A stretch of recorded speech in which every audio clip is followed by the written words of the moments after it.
Zdravo svima! Danas pripremamo omlet brzo, jednostavno i jako ukusno. Za početak je potrebno da odvojite belanca od žumanaca. Za ovaj omlet ja ću koristiti 3 jajeta.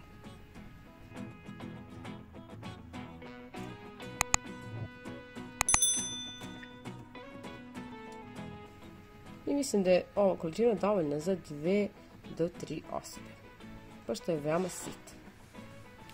U žumanca dodajte soli po ukusu i promešajte. Umudite belanca u čvrst sneg. Pa dodajte žumanca.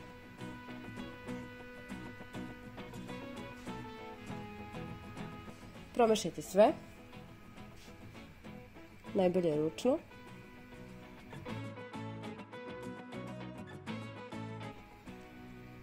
I dobit ćete ovako lepu smesu.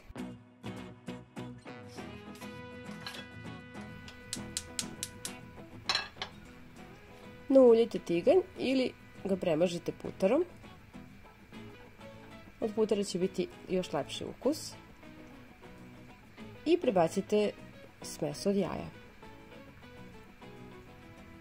Temperaturu smanjite na minimum. Rasporedite smesu jednako po tiganju.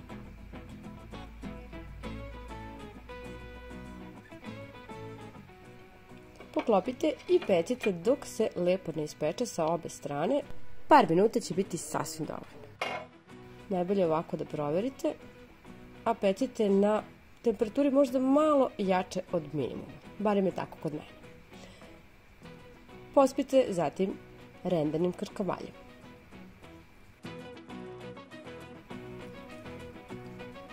Ovo je neka gauda koju koristim i možete, a i ne morate, da dodate neku šunku ili nešto po vašem izboru.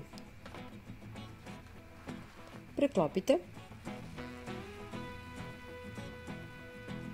i pridržite nekoliko trenutaka ovako.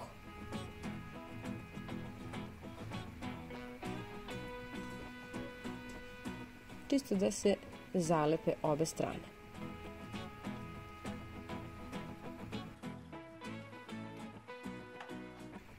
Već su se zalepile. Ja ću dodati još jedno parčence suhomesnatog.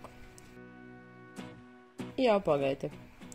Izgleda zaista divno, miriše fenomenalno, a vidjet ćete i kako izgleda kada se iseče. Ukus je predivan i preporučujem da isprobate jer se pravi jako lako i brzo, a sigurna sam da će vam se dopasti.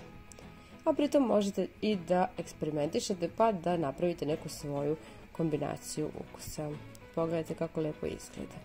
Nadam se da će vam se dopasti i da ćete uživati u ovom receptu i u pripremi. Puno vas pozdravljam i želim lep dan. Vidimo se neki drugi put. Ćao!